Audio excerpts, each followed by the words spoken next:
आणि ह्या अद्वैत चांदेकर सोबत लग्न करण्याचा मी हा निर्णय घेतलाय ना, तो माझा पूर्णपणे चुकीचा आहे. खरं तर माझ्यासारख्या मुलीला राहुल सारखा मुलगा पाहिजे. नमस्कार मंडळी, लक्ष्मीच्या पावलांनी या मालिकेच्या पुढील काही दिवसांमध्ये आपल्याला बघायला मिळणार आहे. आपल्याला माहिती आहे की अद्वैतला नैना आवडलेली असते, परंतु राहुलला अद्वैतची बरोबरी करायची असते.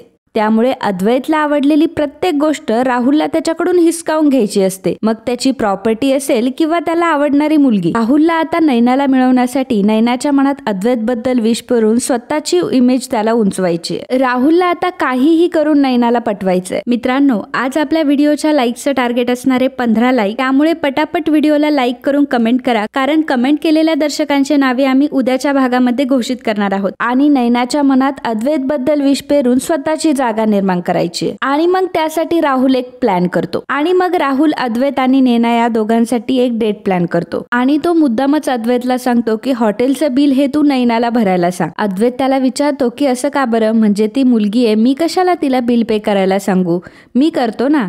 तेव्हा राहुल त्याला सांगतो की नाही अरे, नैना ही खूप वेगळी मुलगी आहे. प्रत्येक गोष्टीमध्ये त्यांना समानता, आदर आणि सन्मान हवा असतो. त्यामुळे जर तू स्वतः हॉटेलचं बिल पे केलं ना, तर नैनाला असं वाटेल की किती घमंडी आहे हा आणि पैशांचा मला किती गर्व दाखवतोय. त्यामुळे तू एक काम कर, तू नैनालाच बिल पे करायला सांग.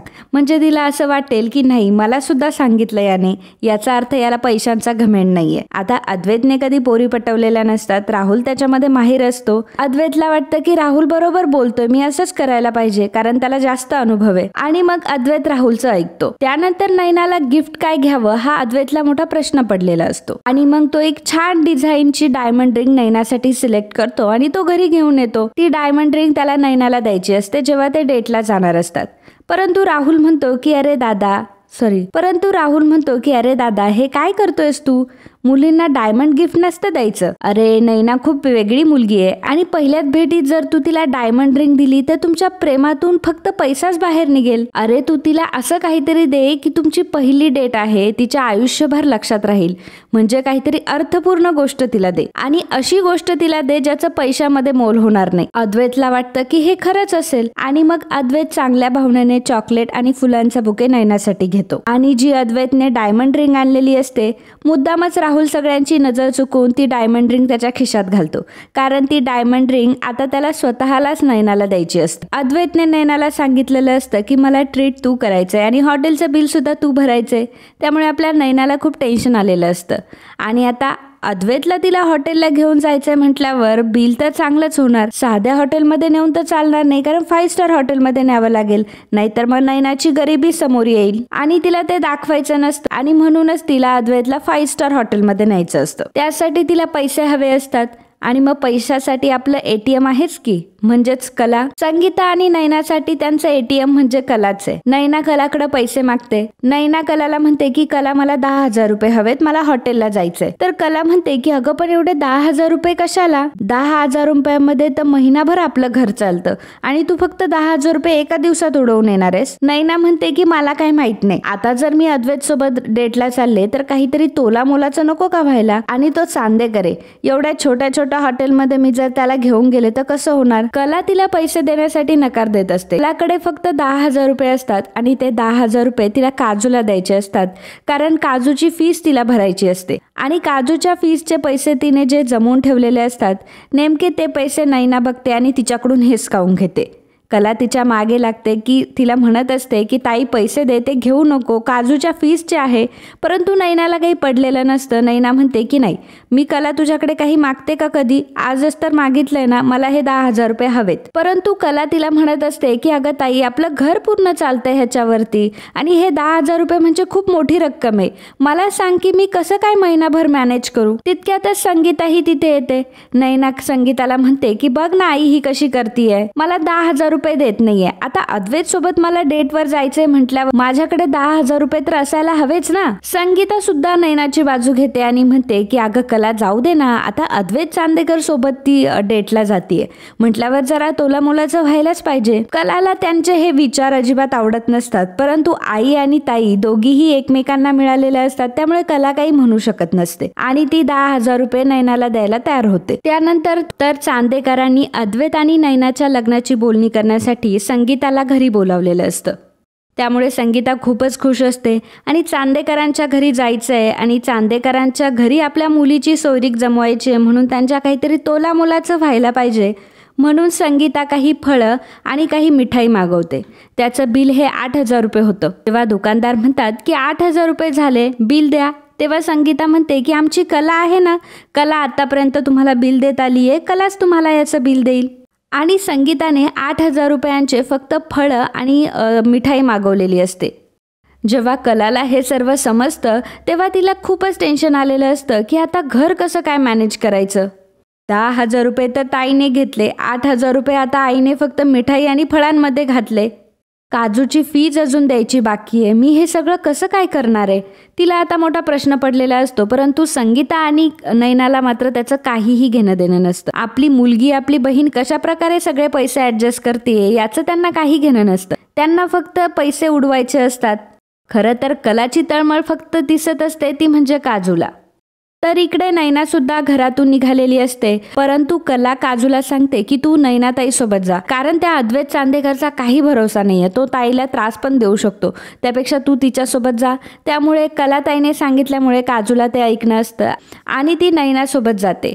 खरं तर काजू ही तिच्या आजूबाजूला असते, नैनासोबत नसते, कारण नैनासोबत असेल तर पुन्हा तिला बहिणीची लाज वाटेल. आणि मग दोघीही आता हॉटेलजवळ येऊन थांबलेल्या असतात. तर इकडे अद्वैत तर काही येऊ शकत नसतो, परंतु राहुल त्याच गोष्टीचा फायदा घेऊन सगळ्यात पहिल्यांदा आता हॉटेलजवळ येऊन पोहोचलेला असतो. नैना तिथे एकटीच उभी असते. राहुल लगेच त्या गोष्टीचा फायदा घेतो आणि त्याच्या काही गुंडांना सांगतो की जाऊन त्या मुलीची छेड काढा, जेणेकरून ते गुंड नैनाला छेडतील आणि नैना जेव्हा हेल्प मागेल आणि मग राहुल तिथे जाईल आणि नैनाची इज्जत वाचवेल आणि नैनाच्या नजरेत मोठा होईल असा त्याचा प्लॅन असतो. त्याप्रमाणे काही गुंड जातात, ते नैनाची छेड काढतात. नैनाची छेड काढत असताना काजू हे बघते. काजूला खूप राग येतो आणि काजू लगेचच त्या गुंडांना जाऊन भेटते. काही गुंडांना ती मारते, परंतु मारता मारता तिच्याच डोक्याला लागतं, त्यामुळे ती बाजूला होते. परंतु त्याच वेळी राहुल तिथे येतो आणि त्या सगळ्या गुंडांना मारतो. त्यामुळे नैनाला सुद्धा खूप छान वाटलेलं असतं. तर काजूच्या डोक्याला मार लागल्यामुळे काजू ही घरी आलेली असते. राहुलने सगळ्या गुंडांना मारल्यामुळे नैनाच्या मनात आता राहुल बद्दल खूपच सॉफ्ट कॉर्नर निर्माण झालेला असतो. काजू हा सर्व प्रकार जेव्हा कलाला सांगते तेव्हा कलाला असं वाटतं की ताई तर अद्वैत चांदेकर सोबत डेटला गेली होती आणि मग तो लेट पोहोचला म्हणूनच हे सर्व झालं ना, म्हणजे याला आपल्या ताईची अजिबात काळजी नाहीये. त्यामुळे ती अद्वैतवर अजूनच चिडलेली असते. राहुल आता नैनाला घेऊन त्या हॉटेलमध्ये जातो आणि मग स्वतः ऑर्डर करतो, स्वतः पेमेंट देतो. तो नैनासोबत खूपच गोडगोड बोलत असतो आणि मग जाताना नैनाला तो डायमंड रिंग देतो. ही तीच डायमंड रिंग असते जी अद्वैतने नैनासाठी सिलेक्ट केलेली असते, परंतु धोक्याने राहुलने ती आपल्याकडे ठेवून घेतलेली असते आणि तीच डायमंड रिंग आता तो नैनाला देतो. डायमंड रिंग बघून तर नैना खूपच खुश होते, कारण तिने आयुष्यात कधी डायमंड रिंग बघितलेलीच नसते आणि मग तिला राहुल खूप चांगला वाटायला लागतो. त्यानंतर राहुलचा एक माणूस सांगतो की अद्वैत चांदेकर आता हॉटेलमध्ये येतोय, कारण अद्वैत आता दुसऱ्या गाडीने नैनाला भेटण्यासाठी आता त्या हॉटेलमध्ये आलेला असतो. त्यामुळे राहुल लगेचच तिथून पळ काढतो. अद्वैत आता नैनाजवळ येतो, नैनाला तो भेटतो आणि मग नैनाला विचारतो की तुम्ही काय खाणार, परंतु नैना म्हणते की मी कॉफीच पिणार आहे. त्यामुळे अद्वैत सुद्धा विचार करतो की उगाचच यांना जास्त बिल नको द्यायला, आता मी यांच्याकडनं ट्रीट मागितली म्हटल्यावर उगाचच त्यांना बिल जास्त द्यायला लागेल, त्यापेक्षा मी एक कॉफी घेतो जेणेकरून त्यांना बिल कमी येईल. आणि मग याचा विचार करून तो फक्त एक कॉफी मागवतो आणि गिफ्ट मध्ये तो काही चॉकलेट्स आणि फुलांचा बुके नैनाला देतो. चॉकलेट आणि फुलांचा बुके बघून नैनाचा मूड उतरतो, कारण तिला महागड्या गोष्टी हव्या असतात आणि त्याने काय तर फुलांचा बुके दिलाय आणि चॉकलेट दिले असा विचार तिच्या मनामध्ये येतो. परंतु अद्वैतने राहुलच्या मनानुसार काहीतरी मिनिंगफुल गोष्ट तिला द्यायला सांगितलेली असते, म्हणून अद्वैतने ते दिलेलं असतं. नैना ही अद्वैतला पूर्णपणे बोर होत असते, कारण अद्वैत फक्त बिझनेस बद्दल बोलत असतो आणि नैनाला बिझनेसमध्ये काहीही इंटरेस्ट नसतो. तिला तर राहुल सारखा मुलगा हवा असतो की जो खूप चिल आहे, तिच्याशी चांगलं चांगलं बोलेल. परंतु अद्वैत तिच्यासोबत चांगलं तर बोलत असतो, परंतु बिझनेसबद्दल बोलत असतो आणि ती त्याने खूप बोर होत असते. त्यामुळे ती अद्वैतला म्हणते की मला घरी जायचंय, तुम्ही मला घरी सोडाल का. त्यामुळे अद्वैत तिला घरी सोडायला जातो. गाडीमध्ये सुद्धा ते बोलत असतात, परंतु नैना पूर्णपणे बोर झालेली असते. जेव्हा अद्वैत तिला घरी सोडतो त्यानंतर अद्वैत तिथून निघून जातो. नैना तिथून रस्त्याने चालत असते, तर नैना विचार करत असते की माझी चॉईसच चुकली, मी कशाला ह्या अद्वैत चांदेकरच्या मागे लागले होते. किती बोर मुलगा आहे हा, याला तर नुसता बिझनेसच माहिती आहे आणि मुलींना गिफ्ट काय द्यावं याची सुद्धा याला अक्कल नाही. काय तर म्हणे पहिल्या डेटला बुके आणि चॉकलेट घेऊन आला. तो राहुल तर मला पहिल्या गिफ्टमध्येच डायमंड रिंग घेऊन आला. याचा अर्थ मी जर राहुलची गर्लफ्रेंड झाले तर मला तो किती काय काय देईल. डायमंड नेकलेस, डायमंड बँगल, सगळं काही मला पुरवेल तो. आणि ह्या अद्वैत चांदेकर सोबत लग्न करण्याचा मी हा निर्णय घेतलाय ना, तो माझा पूर्णपणे चुकीचा आहे.